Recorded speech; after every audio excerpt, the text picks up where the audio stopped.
Então, avivamento, Deus quer, a igreja precisa. No título eu já tenho um termo que eu acredito ser uma verdade. O mais interessado em derramar um avivamento sobre as nossas vidas é o próprio Deus.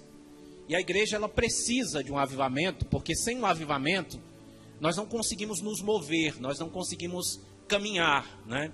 Foram louvados vários louvores aqui no começo do culto, falando sobre isso, né? Não vale a pena existir distante de ti, Senhor, não posso viver. Essa é a nossa realidade. Nós muitas vezes queremos viver, queremos experimentar coisas da parte de Deus, queremos ter experiências espirituais, né? Como seres humanos nós queremos ser felizes, né? Nós queremos nos realizar como pessoa, mas nós esquecemos de um ponto muito importante, é que sem Deus, basicamente nós nada podemos fazer. O próprio Jesus disse isso, né? Sem mim nada podeis fazer. E muitas vezes nós temos Deus na nossa vida, nós conhecemos Deus, nós entendemos a palavra de Deus, nós somos ministrados diariamente pela palavra de Deus. No entanto, nós não conseguimos absorver aquilo, nós não conseguimos viver, nós não conseguimos nadar profundamente nas águas de Deus. Nós ficamos só meio que superficialmente no conhecimento de Deus. E Deus não nos chamou para vivermos isso. Deus nos chamou para sermos íntimos dele. Veja o caso de Jesus ali, quando Jesus ele pregava ali para os seus discípulos, reunia ali os seus discípulos, ele dizia o seguinte: eu chamo vocês agora de amigos. Vocês não são meus discípulos, vocês não são seguidores, vocês são meus amigos, vocês são íntimos. Em outro momento, no livro de João, ele diz que eu e o Pai somos um, não é? Ele diz novamente que ele foi nos preparar lugar ali, para que quando o lugar estivesse pronto, ele voltaria outra vez para nos buscar, para que onde ele estivesse, nós estivéssemos também. Então, a vontade de Deus para a nossa vida é um relacionamento de profunda intimidade, de profundo conhecimento, de profunda proximidade. E nós muitas vezes perdemos isso por conta da nossa personalidade, por conta das distrações da vida, por conta de muitas coisas que acontecem ou que nós deixamos de fazer. Então nós necessitamos ardentemente de um avivamento em nossas vidas. Nós precisamos ser avivados por Deus, sacudidos por Deus. Mas o que é um avivamento, irmãos? O que é um avivamento? Vamos entender primeiramente o que é um avivamento. Eu quero que os irmãos abram aí a Bíblia no livro de Joel, capítulo de número 2, o versículo 28 do 28 ao 32. Quando nós vamos falar sobre avivamentos, um texto que exemplifica de uma forma bem genérica, mas também bem objetiva, do que seja um avivamento, é esse texto de Joel. Então, sempre que a gente vai pregar sobre avivamento, vai estudar sobre avivamento, esse texto aqui ele vai aparecer, porque ele diz exatamente o que precisa ser dito sobre um avivamento. Nos diz assim, em Joel 2, capítulo 2, versículo 28 ao 32. E acontecerá depois que derramarei o meu espírito sobre toda a carne. Vossos filhos e vossas filhas profetizarão. Vossos velhos sonharão sonhos e vossos jovens terão visões. Até sobre os servos e sobre as servas derramarei o meu espírito naqueles dias. Mostrarei prodígios no céu e na terra, sangue, fogo e colunas de fumaça. O sol se converterá em trevas e a lua em sangue, antes que venha o grande e terrível dia do Senhor. E acontecerá que todo aquele que invocar o nome do Senhor será salvo. Porque no monte Sião e em Jerusalém estarão os que forem salvos, como o Senhor prometeu. E entre os sobreviventes, aqueles que o Senhor chamar. Então esse texto aqui ele já começa dizendo para nós que o avivamento ele é um derramamento do Espírito de Deus. Você consegue imaginar isso? Um derramamento do Espírito de Deus. E ele diz o seguinte, que derramaria do seu Espírito sobre toda a carne. É sobre todas as pessoas. O que eu acho interessante na história dos avivamentos é porque os avivamentos eles não fazem acepção de pessoas.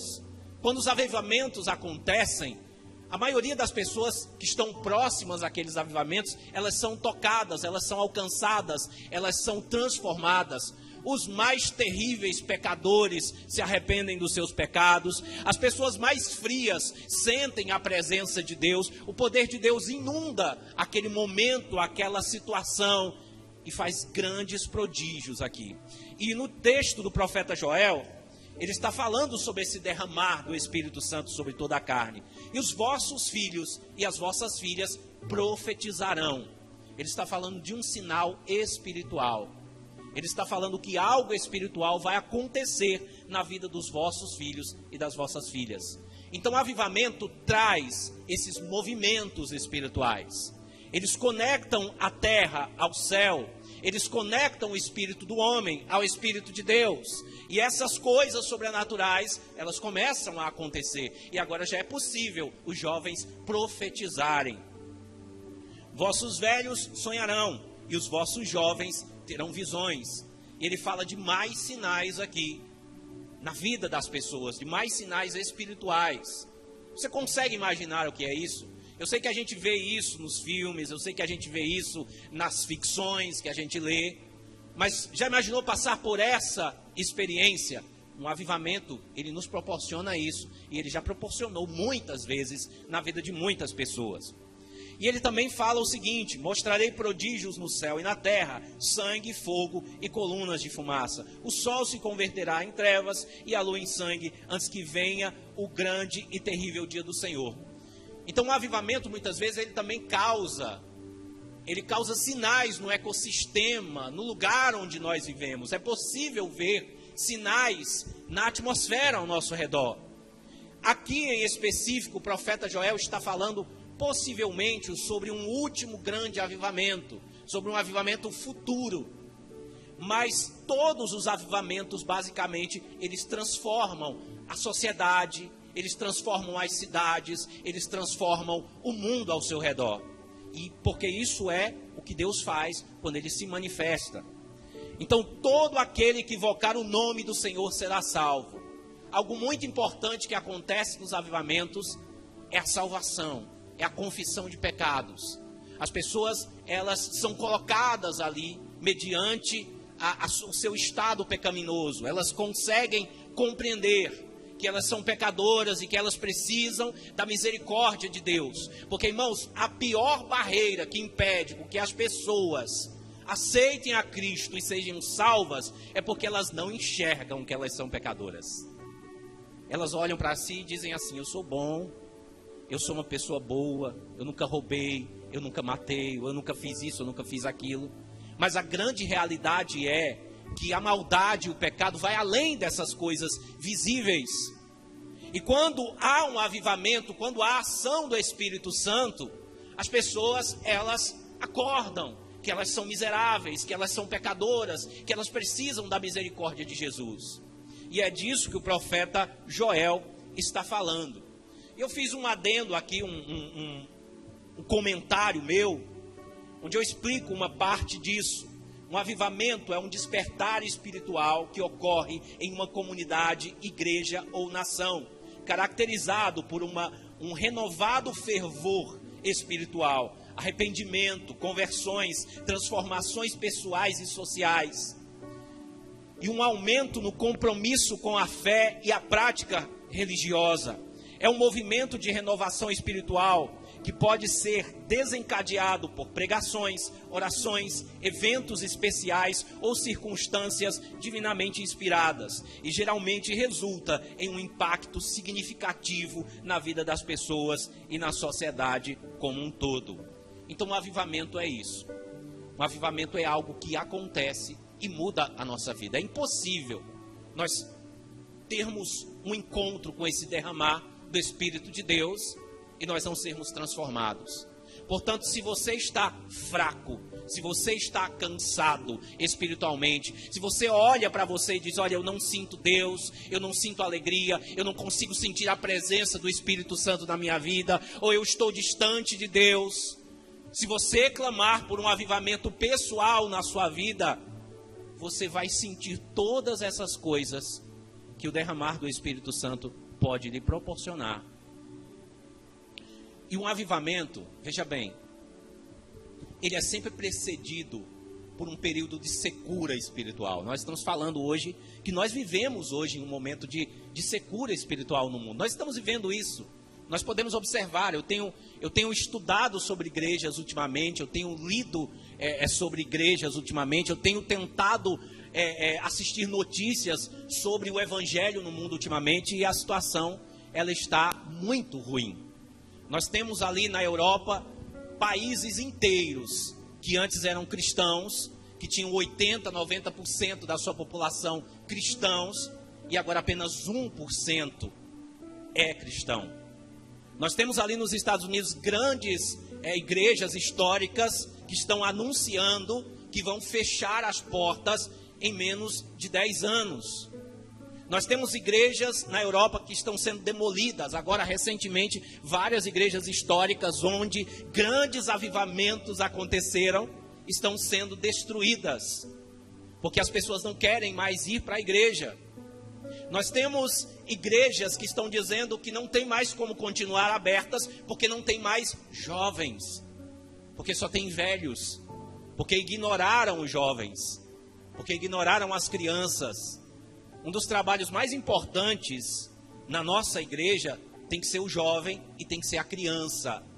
É essa geração que a gente tem que ensinar o evangelho, que a gente tem que transmitir o evangelho. Oswald Smith, um senhor missões, ele disse que quem ganha uma criança, ganha uma alma inteira. John Weed dizia que quando saía para evangelizar, que ele ganhava um homem adulto, nos seus 40 anos, ele dizia, ganhei metade de uma alma. Quando ele ganhava uma pessoa idosa, ele dizia, olha, eu ganhei aí 20% de uma alma. Mas quando ele ganhava uma criança, ele dizia, eu ganhei uma alma inteira. Porque as crianças são o futuro da igreja. Se você não tem criança, se você não tem jovem, você não tem igreja. Veja, eu estou com 44 anos, irmão Lucas aí já deve estar com uns 50. Mas também está perto. Só estão disfarçando aí. Por enquanto ainda dá para disfarçar as entradas, ainda dá para disfarçar o físico na academia. Mas a grande realidade é daqui a 40 anos. Como é que nós estaremos? Então, se nós não conseguirmos passar o evangelho que recebemos à frente para essas novas gerações, não vai ter mais igreja. Não vai ter. Você já parou para pensar nessa possibilidade? Então, muitas igrejas estão fechando as portas porque não prestaram atenção. Muitas igrejas prestaram atenção nos casais, né? Porque casais dizimam, ofertam, ajudam a sustentar a igreja. Jovem dá trabalho, não é? Jovem é problema muitas vezes dentro da igreja. Crianças também dão bastante trabalho, a gente tem que separar elas. Mas nós precisamos focar nessa faixa etária, porque se nós não temos isso, nós não temos a igreja de amanhã. Então muitas dessas igrejas cometeram esse erro. E nós ainda estamos em tempo de corrigir esse erro. Eu estava vendo esses dias um problema que a China está enfrentando agora, que a China, apesar de ter uma superpopulação, ela agora vai sofrer um downgrade de populacional, e eles não vão ter mais como sustentar o sistema financeiro da China por conta disso. E eu vi uma entrevista de uma pessoa responsável por essa questão populacional, na Coreia também está acontecendo isso, e perguntaram para eles, olha, o que é que vocês podem fazer para isso? Ele disse, a única maneira de resolvermos esse problema é fazendo chineses novos. Só que nós precisávamos ter feito isso há 30, 40 anos atrás. Agora não dá mais. A igreja também. Nós estamos no momento de ensinarmos os nossos filhos, as nossas filhas, as nossas crianças, os nossos jovens a serem cheios do Espírito de Deus, a buscarem o avivamento, a receberem a graça do Espírito de Deus para poderem continuar esse trabalho. E todo avivamento ele vem disso, né? De uma frieza, de uma fraqueza. No Antigo Testamento, quando a gente observa ali, o povo pecava, entregava-se à idolatria, entrava ali o período de juízes, ali havia um renovo, havia uma rededicação, havia um avivamento, e as pessoas se voltavam novamente para Deus, Deus voltava a operar. Mas no Novo Testamento, o que acontece? O que acontece de diferente para nós? Como é que nós podemos reconhecer esse ambiente de frieza? esvaziamento dos cultos, quando as igrejas estão vazias, poucas ou nenhumas reuniões de oração, filhos dos crentes desviados, falta de interesse em missões ou pregação do evangelho, aceitação de práticas mundanas e da agenda do mundo, falta de fervor e de compromisso com Deus, cultos frios e monótonos, pregações fracas e sem expressão divina. Nós conseguimos reconhecer esse ambiente, parece com o ambiente que nós vemos hoje no mundo. Eu não estou falando aqui dessa igreja em específico, estou falando no mundo inteiro. Nós estamos percebendo isso. E em todos os períodos da história em que os avivamentos aconteceram, foi dessa forma. A igreja estava se arrastando ali, já não havia mais esperança e de repente Deus derrama um avivamento. Essa profecia de Joel aqui, ela praticamente para os últimos dias. Alguns acreditam que cumpriu-se totalmente em Atos 2, outros acreditam que ainda vai se cumprir. Mas a grande realidade é que Deus pode fazer isso a qualquer momento. E em muitos momentos em que não havia mais esperança, eu vou mostrar para vocês no decorrer dessa mensagem, Deus derramou um avivamento, por isso nós devemos ter esperança por um avivamento nas nossas vidas, devemos buscar o avivamento. Então avivamento é isso, é reconhecimento de pecado, é conversão, é arrependimento, é transformação de vida, é poder e presença de Deus, são dons espirituais, todas essas coisas. E o que não é um avivamento, irmãos? Porque se a gente vai falar de um avivamento, a gente precisa entender também o que não é um avivamento. Avivamento não é um movimento. Geralmente o avivamento é ao contrário disso. Você não consegue produzir um avivamento, tá? Nós não conseguimos, nós podemos até marcar um culto de avivamento aqui, dizer, olha, semana que vem nós vamos fazer um culto de avivamento, mas a grande realidade é que o avivamento é o derramar espontâneo do Espírito de Deus sobre as nossas vidas. Nós só podemos clamar, nós só podemos chorar, nós só podemos nos colocar aos pés do Senhor e pedir para que Ele nos toque de uma maneira mais profunda, de uma maneira mais grandiosa, para que nós possamos ver Deus de uma maneira diferente do que o que estamos vendo agora, para que Deus nos tire dessa sede espiritual que nós vivemos. Mas nós não podemos produzir um avivamento. Então cuidado com avivamentos produzidos, porque hoje nós temos, eu vou citar aqui um exemplo aqui claro disso. A unção do riso, você já ouviu falar disso? A unção do riso é um movimento que começou ali em Toronto e nos Estados Unidos também, por um pastor chamado Kenneth Hagin. Você pode ver vídeos disso na internet. As pessoas começavam a rir, caíam no chão rindo. E muitos diziam que aquilo ali era o Espírito Santo, que não era o Espírito Santo. Um outro exemplo é o reteté. Você já ouviu falar disso? Disso você já ouviu, não já? Muito provavelmente. Esse movimento tomou o Brasil inteiro, mas esse movimento origina-se também lá em Portugal, nos centros espíritas ali. Eles tinham um movimento chamado reteté, onde eles começavam a dançar, a rodar, e acontecia um mover espiritual ali. E eles trouxeram isso para o Brasil com o nome de reteté do Senhor. Isso é antigo, muito antigo. É da época da Assembleia de Deus ainda de Gunnar Wingre e Daniel Berg. O próprio Gunnar Wingre, em um dos seus diários, ele foi chamado para ir ao sul, para uma das igrejas da Assembleia de Deus na época, para ver um movimento que estava acontecendo, desse reteté do Senhor. E ele escreveu depois que aquele era um movimento espúrio, não era um movimento espiritual, não havia o Espírito Santo ali, mas baixo espiritismo. E muitas igrejas, infelizmente, abraçam isso por conta do sincretismo e acham, incorporam como se isso fosse algo espiritual, mas não é. E muitos homens de Deus já pregaram contra isso, já falaram contra isso, mas as pessoas, na ânsia de sentir algo espiritual, abraçam o misticismo e mergulham nisso. Mas isso foi rejeitado e é rejeitado até hoje por aqueles que conhecem a palavra de Deus e a teologia.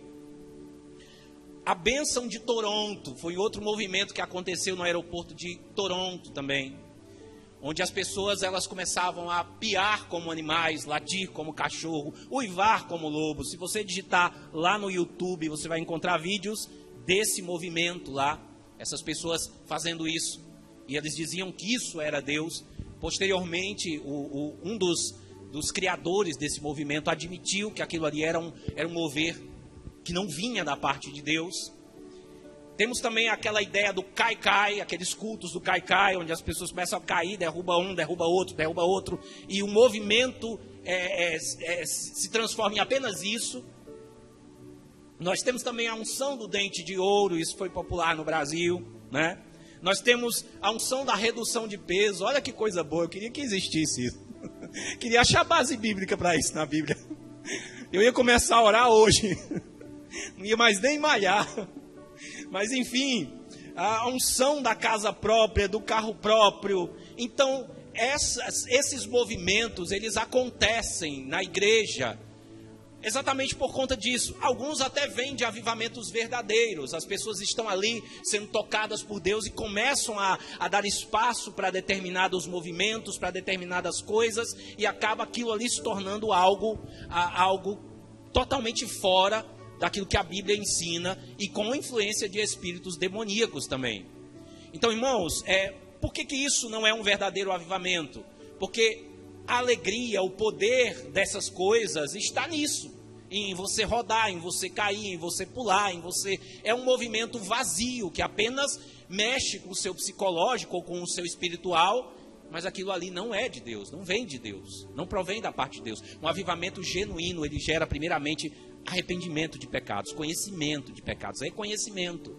A maioria dessas pessoas que praticam essas coisas, você pode prestar atenção, elas rolam durante a noite na igreja, gritam, pulam, dançam, mas durante o dia estão pecando e fazendo as mesmas coisas que faziam, e você não vê um testemunho, você não vê uma transformação, você não vê presença de Deus no dia a dia dessas pessoas. Então, por que nós rejeitamos isso e classificamos isso como não sendo um avivamento? Porque isso também não se encaixa nos padrões bíblicos. Quando a gente analisa isso à luz da Bíblia, isso não tem base bíblica nenhuma. Por que a igreja então precisa de um avivamento? De um avivamento genuíno? Porque o título dessa mensagem é Avivamento Deus Quer, a igreja precisa. Então, um avivamento genuíno produz arrependimento, conversão, transformação de vida e capacita os crentes para a obra de Cristo e gera o crescimento saudável da igreja. Veja um exemplo, a igreja de Atos dos Apóstolos ali, é um exemplo de um avivamento. Na realidade, cumpre-se essa palavra de Joel ali na vida dos apóstolos. A Bíblia diz lá em Atos 2 que na festa de Pentecostes eles estavam reunidos, todos em um só lugar. De repente veio do céu como um som, como de um vento impetuoso, encheu toda a casa. Vieram sobre eles línguas como de fogo, repartidas sobre a cabeça de cada um deles. E de repente eles começaram a falar em outras línguas, conforme o Espírito Santo lhes permitia que eles falassem. E ali foi algo tremendo, foi um estrondo, foi um barulho tão grande, que aquelas pessoas que estavam ali, naquela cidade de Jerusalém, para a festa de Pentecostes, de outras nacionalidades, vieram ali para ver o que estava acontecendo. Então imagina como se uma bomba tivesse explodido ali, para atrair a atenção daquelas multidões. E quando elas chegaram ali, eles estavam cheios do Espírito Santo, falando em outras línguas. E a reação das pessoas foi, eles estão bêbados, eles estão loucos. Mas um sinal ali era notório, eles falavam em línguas, e as línguas eram as línguas daqueles que estavam visitando ali Jerusalém. Eles diziam, não são galileus, não são hebreus esses que estão falando, porque nós os ouvimos falar na nossa língua materna. E Pedro toma ali a palavra e ele diz, olha, não tenham medo, porque o que está acontecendo aqui é a promessa do profeta Joel, e ele cita tudo isso, e ele diz, isso é para nós, para vós e para todos o quanto o vosso Deus chamar. E ali acontece conversões, transformações de vidas. E a igreja de Atos ali, ela está com aproximadamente 120 pessoas. Ó. Em Atos 1 e 15, se o Luciano quiser jogar aí no telão, fica a critério. Em Atos 1 e 15, depois desse avivamento aqui, em Atos 1 e 15 a igreja tem 120 membros aproximadamente. Em Atos 2 e 42, depois do acontecimento, a igreja tem 3.000 membros. Em Atos 4 e 4, a igreja já tem 5.000 membros. Em Atos 5 e 14, uma multidão é agregada à igreja. Em Atos 6 e 7, o número dos discípulos se multiplicam. Então veja, 5.000, uma multidão foi agregada e agora o número destes se multiplica. Em Atos 9:31, a igreja se expande para a Judéia, Galiléia e Samaria. Em Atos 16:5, igrejas são estabelecidas e fortalecidas no mundo inteiro. Em um curto espaço de tempo, aquele fogo pega naqueles discípulos e de 120 pessoas, aquilo vai tomando forma, se multiplicando, vai crescendo, crescendo, crescendo e vai aumentando. Em um desses versículos aqui, eu acho que é 4:4, eu não sei, posso estar enganado. Os principais da cidade ali se reúnem para discutir o assunto, porque a coisa estava ficando séria.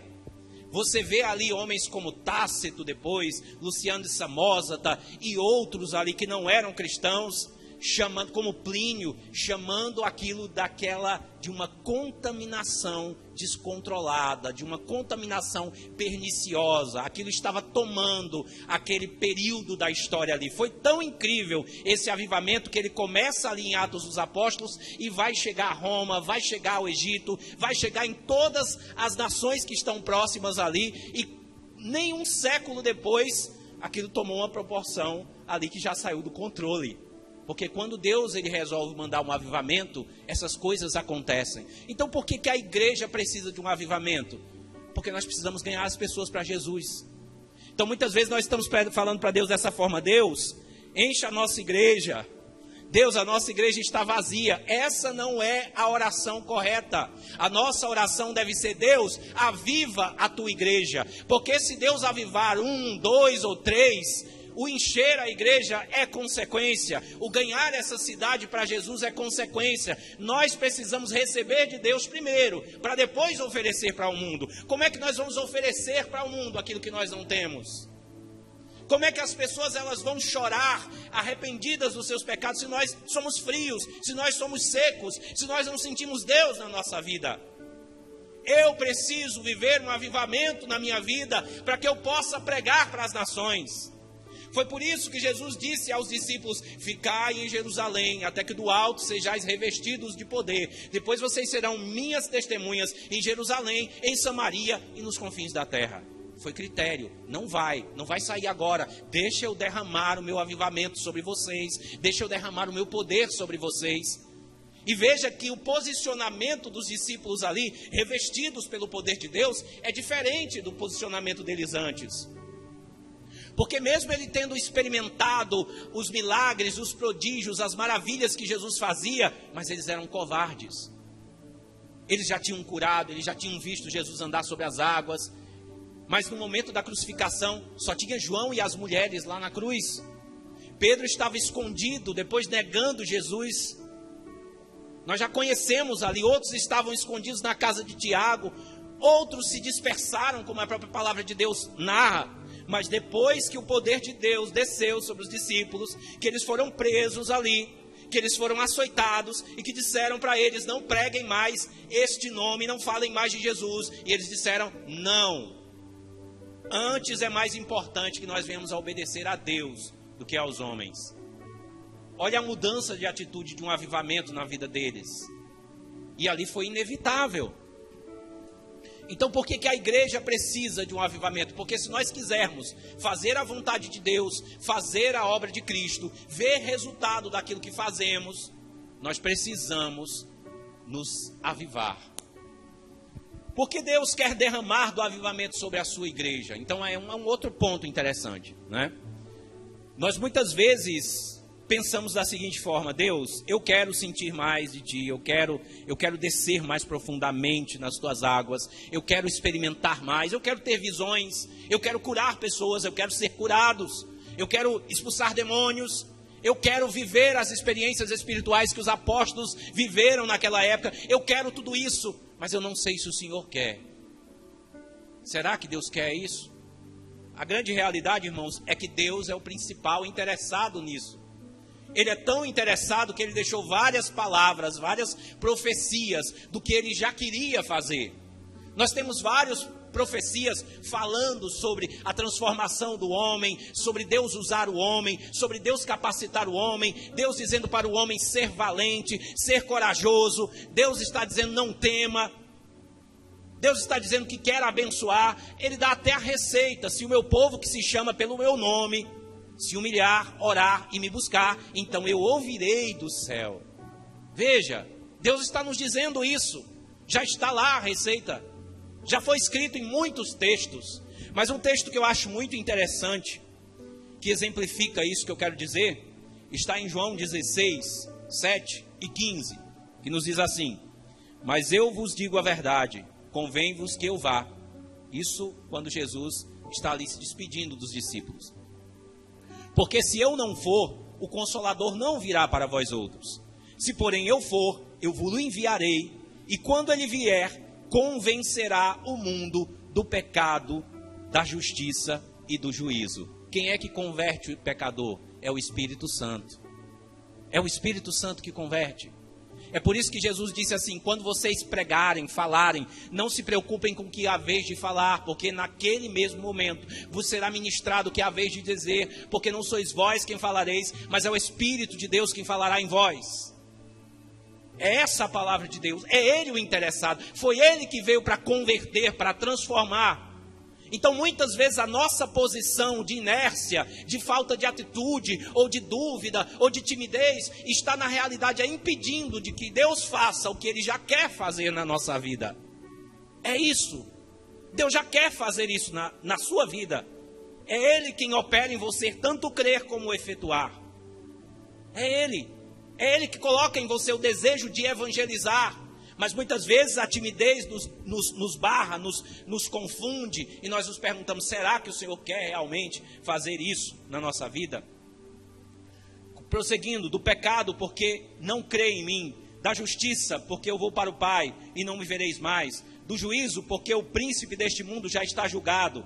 Tenho ainda muito que vos dizer, mas vós não podeis suportar agora. Quando vier, porém, o Espírito da verdade, ele vos guiará toda a verdade. É Ele quem nos vai guiar. Não falará por si mesmo, mas dirá tudo o que tiver ouvido e vos anunciará as coisas que hão de vir. Ele me glorificará, porque há de receber do que é meu e vos-lo-á de anunciar. O maior interesse em ver milagres acontecerem na nossa vida é do Espírito Santo, porque Ele veio para glorificar a Jesus. Ele veio. Será que Deus quer me curar dessa enfermidade? Às vezes a gente pensa: seria tão bom se Deus curasse, porque eu ia poder testemunhar dele, porque eu ia poder dizer que Ele é grande na minha vida. Ele é quem quer fazer isso, não é você. Porque essa é a missão exatamente do Espírito Santo, é glorificar a Deus. Por que Deus quer derramar um avivamento nesse lugar, na sua vida, na sua família, na sua casa? Porque Ele quer ser glorificado, e o Espírito Santo está só esperando encontrar um lugar no nosso coração para fazer com que essas chuvas torrenciais de Deus desçam sobre a nossa vida, sobre a nossa cidade. Somos nós o único impedimento, irmãos. O único impedimento somos nós. Prosseguindo: então será que Deus quer? Quer sim. Isso responde a tua pergunta, tá? Avivamentos na história da igreja na pós-reforma. Eu quero só citar alguns avivamentos aqui para a gente poder caminhar aqui para a conclusão dessa mensagem. Embora quando eu falo caminhar para a conclusão dessa mensagem é um negócio meio incerto. Colocou um relógio ali? Ah, mas isso aqui é ruim. Coloca um cronômetro ali para mim. Mas enfim. Irmãos, avivamentos são coisas corriqueiras na história da igreja, tá? Não é algo extremamente difícil e algo extremamente raro, não. Nós tivemos o avivamento de Atos ali. Depois desse avivamento, vários outros acontecimentos que em outro momento eu vou mencionar para os irmãos aconteceram. Mas eu quero pegar em específico avivamentos mais próximos aqui. Eu poderia pegar alguns recentes aqui, mas eu vou começar ali no pós-reforma. O avivamento morávio. Eu já falei uma outra mensagem aqui sobre os morávios, né? E eu falei até que em um outro momento eu citaria os morávios, e chegou o momento de citar. Então, o avivamento morável foi um avivamento que aconteceu, que começou ali em 13 de agosto de 1727. Então eu falei que era mais recente, mas vamos voltar lá para 1727, tá?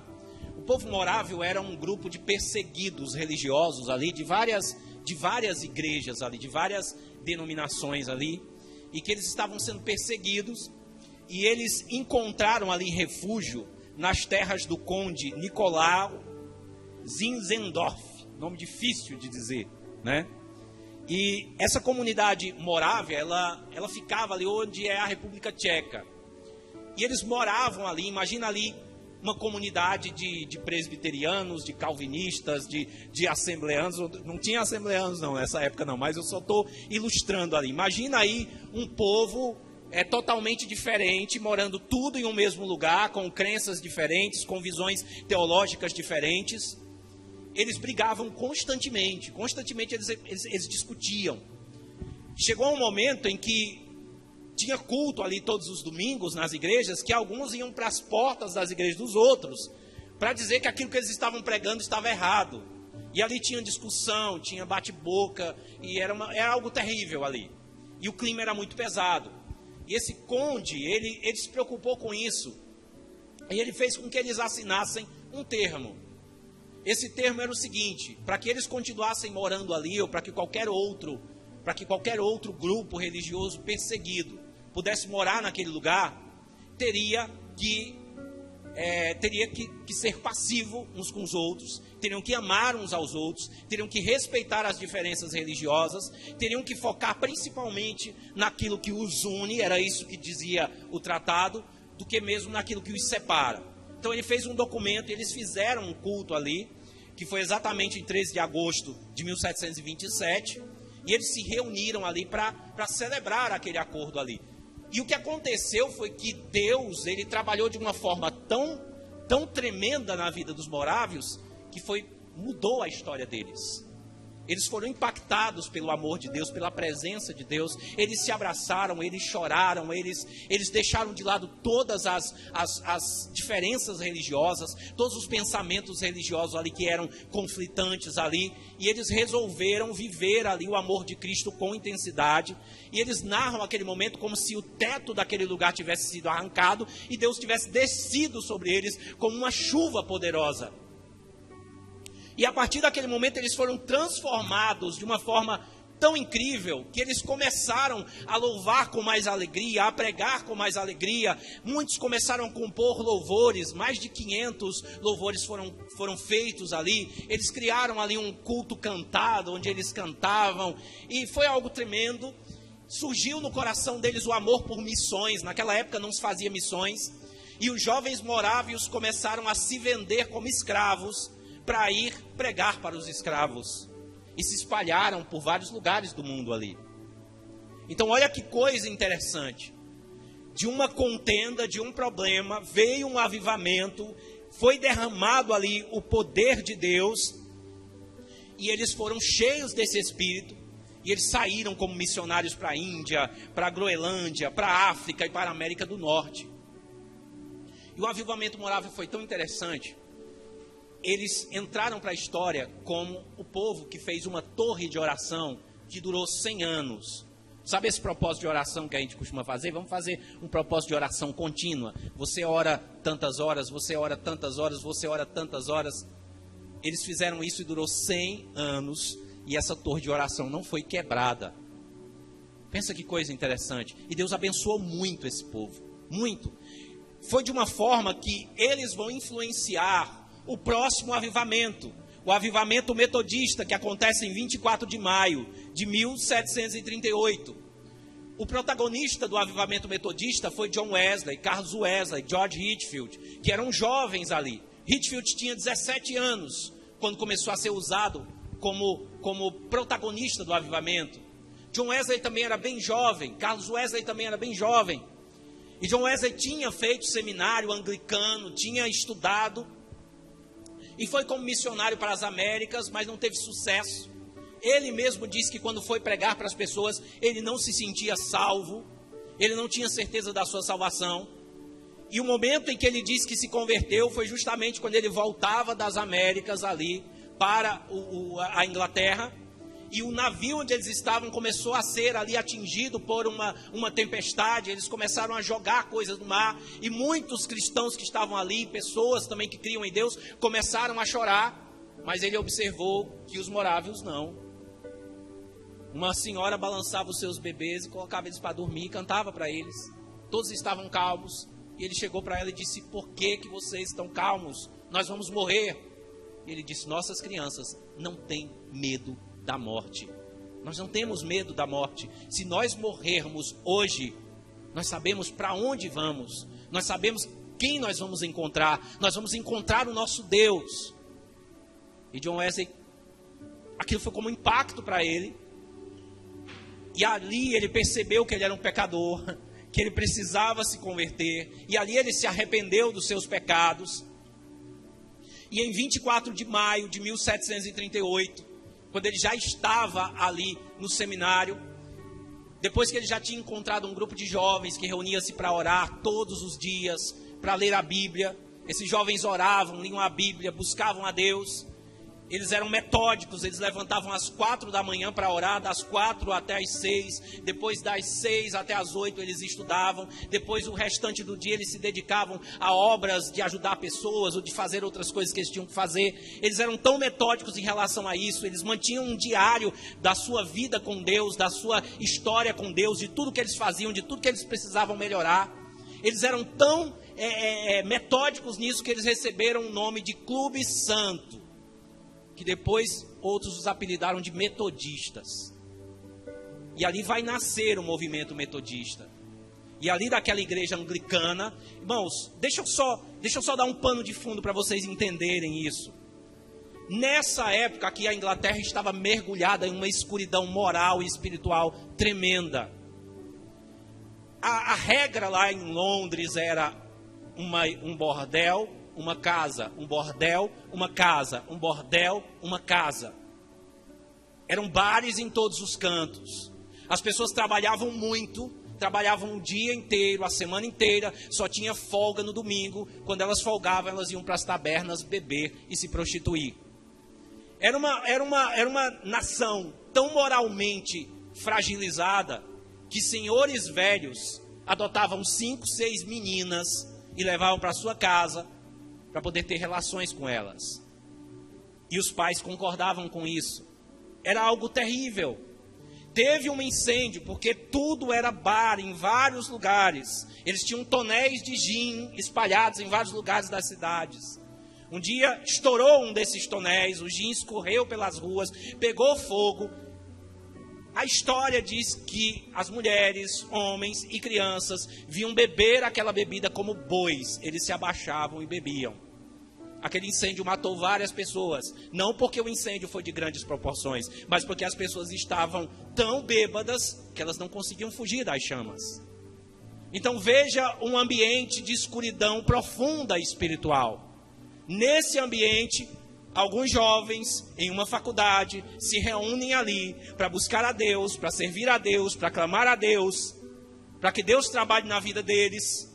E de repente, na noite de 24 de maio de 1738, acontece a noite do coração aquecido. Eles denominaram disso o Pentecostes metodista, onde Deus desceu sobre eles. E eles foram cheios da graça de Deus, cheios do poder do Espírito Santo. E a coisa mudou depois daquilo. Whitefield, com 17 anos, foi para as portas das minas e começou a pregar ao ar livre. E aquilo não era normal. E ele começou a pregar, as pessoas começaram a ouvir o evangelho. E começou a juntar 20 mil, 30 mil, 40 mil, 120 mil pessoas. E as pessoas começaram a gritar, as pessoas começaram a se arrepender. Aquela nação começou a ser transformada. Veja que coisas tão incríveis aconteciam ali. Pessoas morriam no meio dos sermões. Em um momento ele estava pregando: é ordenado ao homem que morra uma só vez. De repente ouve-se um grito no meio da multidão. Uma pessoa tinha morrido. E ele prega novamente, ele diz: é ordenado ao homem que morra uma só vez. E houve mais um grito e mais uma pessoa tinha morrido. E ele diz que o anjo da morte está passando sobre vocês hoje. Imagina você dizer isso para uma multidão dessa, que já estava assustada com as pessoas morrendo. E não me espanta que alguns de vocês não passem de hoje. E muitos se convertem. E aquele avivamento se espalha, aquele avivamento começa a se expandir, e vai aos Estados Unidos, e veja, vai crescendo, vai tomando a Inglaterra, atinge o país de Gales, vai para as colônias americanas, e aquele avivamento ali durou muitos anos. Para você ter uma ideia, 200 anos depois do avivamento metodista, que milhares de pessoas foram salvas através da mensagem da pregação daqueles jovens. Você chegava no país de Gales 200 anos depois e pedia uma bebida em um bar, e eles diziam: nós não vendemos bebidas aqui, porque eles haviam sido transformados pelo avivamento. E daí nós vamos para 1740, para o avivamento das colônias americanas. Veja, a coisa começa lá nos morávios, passa pelos metodistas, vem agora para os Estados Unidos, as colônias americanas ali. Alguns dizem que a América só não mergulhou no terror, igual à Revolução Francesa, porque o avivamento impediu isso, e aquelas vidas foram poupadas. E esse foi um dos avivamentos que foi desencadeado ali por Jonathan Edwards, com a mensagem que nós já conhecemos: pecadores das mãos de um Deus irado. Jonathan Edwards, ele começou a orar e ele dizia: Deus, dai-me a Nova Inglaterra ou eu morrerei. Essa era a oração dele. Whitefield nessa época já estava pregando nas colônias, e eles começam a pregar ali o evangelho, eles começam a anunciar o evangelho, e começa a acontecer um avivamento. Essa noite em específico, desse momento em que Jonathan Edwards pregou ali, ele já vinha há vários dias orando e jejuando, se consagrando, sem comer, sem dormir, só buscando a Deus e dizendo: dai-me a Nova Inglaterra ou eu morrerei. Ele foi pregar em uma igreja, ele era o 5º pregador da noite. Jonathan Edwards pregava não como nós pregamos aqui, ele pregava lendo. Eu acho interessante. Eu estava lendo um livro de Jonathan Edwards sobre avivamento, e ele diz que o sermão não é só ler. O sermão tem que ter paixão. E eu achei interessante, porque eu disse: nossa, que interessante de um cara que pregava lendo, né? Mas ele fala isso. E ele começou a ler ali, a sua voz estava tão fraca que as pessoas mal conseguiam ouvir. E eu não sei se você leu o sermão, Pecadores das Mãos do Deus Irado. É muito monótono. Eu tenho o livro lá em casa, eu não consegui ler até o fim. Mas ele leu aquilo e o poder de Deus desceu sobre aquelas pessoas. E as pessoas começaram a se agarrar nos bancos. As pessoas começaram a gritar: Senhor Edwards, tenha misericórdia. E as pessoas começaram a se arrepender dos seus pecados, a gritar, a chorar. As vidas foram transformadas, impactadas. E aquele avivamento ali se expandiu ali nas colônias americanas. 30 mil, 40 mil, 50 mil, 60 mil. Porque é assim quando Deus resolve. E outros derramar do seu poder. E outros homens também, que foram usados também, como David Brainerd, naquela época saiu para pregar aos Pele Vermelha, aos índios nativos americanos. Uma história também incrível. Um jovem, bem jovem ali, ele morreu, se eu não me engano, com 29 anos. E ele entregou a sua vida ali para Jesus, e ele disse que ia aonde ninguém... Imagina aquela situação ali. Os Estados Unidos ali estavam lutando contra os índios, massacrando os índios. Os índios eram inimigos ali daquele povo ali que estava os colonizando. E um americano diz ali naquele momento, um jovem daquela nação: eu vou evangelizar esses índios, eu vou pregar para eles. E ele pegou ali o seu cavalo e foi. E ele enfrentou rios, enfrentou tormentas, tempestades. E a cada momento em que ele ia se aproximando das tribos, ele dobrava os joelhos para orar. E passava a noite em oração, clamando por aqueles índios. Só que ele não sabia que os índios já sabiam que ele estava indo. E todas as noites que ele dobrava os joelhos para orar, os índios observavam, esperando o momento para matá-lo. E quando os índios perceberam que ele estava chorando, clamando a Deus por eles, os índios o receberam. E ele pregou para milhares de índios. E Deus derramou do seu poder sobre os índios. E ali começa um avivamento sobre os índios. 10 mil, 20 mil, 30 mil. Deus começa a levar aquele avivamento a todos os povos, porque esse é o objetivo de Deus quando nós falamos de avivamento. E para a gente fechar aqui, Eu vou fechar falando do último avivamento, para a gente finalizar, que é o avivamento do país de Gales, que já é um avivamento mais recente. O avivamento do país de Gales acontece em 1904 a 1905. O país de Gales passou por vários outros avivamentos da parte de Deus, mas esse é o mais recente. Ele foi protagonizado por um jovem chamado Evan Roberts, de 26 anos. Veja que nesses avivamentos a presença de jovens é extremamente importante. Outras pessoas, né, que estavam ali, como a sua irmã Mary, ela tinha apenas 16 anos. Seu irmão Danny, o futuro marido de Mary, Sidney Evans, estavam ambos com cerca de 20 anos. As irmãs cantoras, que foram usadas grandemente, estavam entre as idades de 18 e 22 anos. Milhares de jovens se converteram e eram imediatamente enviados por toda a terra, testificando da glória de Deus. Criancinhas tinham as suas próprias reuniões de oração e testemunhavam ousadamente dos pecadores, aos pecadores mais endurecidos. As capelas ficavam superlotadas de jovens. O avivamento de Gales foi um dos mais impressionantes movimentos de Deus de todos os tempos. Em poucos meses de avivamento, o país inteiro foi transformado. Mais de 100 mil pessoas aceitaram o Senhor Jesus como seu único Senhor e Salvador, e essa notícia foi espalhada ao redor do mundo. Me falta tempo para me falar de Evans Roberts, da experiência dele, né? Ele teve muitas experiências, acordava à noite, tremendo, sentindo o chamado de Deus. Tinha outros jovens ali também que estavam envolvidos no avivamento. Teve um pastor que orou mais de 30 anos para que Deus fizesse um avivamento em Gales. Então, aquele país inteiro praticamente se converteu ali por conta do compromisso dessas pessoas. Veja, durante o avivamento de Gales, o torneio de rugby foi cancelado. Era algo como se cancelassem a Copa do Brasil, aí, a Copa do Mundo. Sabe? As pessoas, não é porque as pessoas não tinham como ir, é porque, olha, vai ter o jogo domingo, as pessoas não, domingo tem igreja, ninguém ia. As cadeias foram fechadas, não haviam mais presos, não havia mais necessidade. Para vocês terem uma ideia, a transformação moral foi tão grande, que as pessoas que se convertiam ali, eles tiveram um problema que os cavalos não obedeciam mais os seus donos, porque eles tinham a tradição de xingar os cavalos, de praguejar os cavalos, né?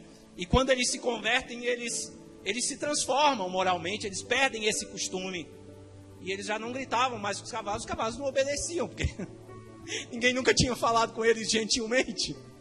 Imagina o poder e a profundidade dessa transformação, dessa sociedade.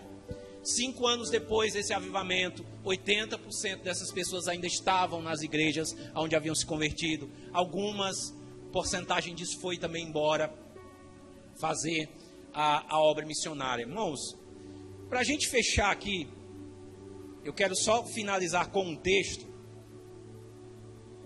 e fazer as considerações finais. Como é que a gente consegue experimentar esse avivamento? Porque nós falamos de avivamento, mas como é que nós podemos trazer isso para a nossa vida? A resposta está em Joel 2, o versículo de número 12 e 27, do 12 ao 27, que nos diz assim. Nós lemos o texto, não é? E acontecerá depois daqueles dias que derramarei do meu espírito sobre toda a carne, os vossos filhos profetizarão, e todo esse contexto que a gente leu no início da mensagem. Mas o que levou a esse resultado? Antes, nós temos alguns versículos que nos dizem assim, em Joel ainda assim agora mesmo, diz o Senhor, convertei-vos a mim de todo o vosso coração, e isso com jejuns, com choro e com pranto. Quer o avivamento na sua vida? Começa por aqui. Rasgai o vosso coração e não as vossas vestes, e convertei-vos ao Senhor vosso Deus, porque Ele é misericordioso e compassivo, e tardio em irar-se, e grande em benignidade, e se arrepende do mal. Quem sabe se não voltará e se arrependerá, e deixará após si uma bênção, uma oferta de manjares e libação para o Senhor vosso Deus. Tocai a trombeta em Sião, promulgai um santo jejum, proclamai uma assembleia solene, congregai o povo, santificai a congregação, ajuntai os anciões, reuni os filhinhos e os que mamam, saia o noivo da sua recâmara e o noivo do seu aposento, chorem os sacerdotes, ministros do Senhor, entre o pórtico e o altar, orem, poupa o teu povo, ó Senhor, e não entregues a tua herança ao opróbrio, para que as nações façam escárnio dele. Porque hão de dizer entre o povo, onde está o seu Deus? Então o Senhor se mostrou zeloso da sua terra. Compadeceu-se do seu povo, e respondendo disse, eis que vos envio o cereal e o vinho e o óleo, e dele serei fartos, e vos não entregarei mais ao opróbrio entre as nações.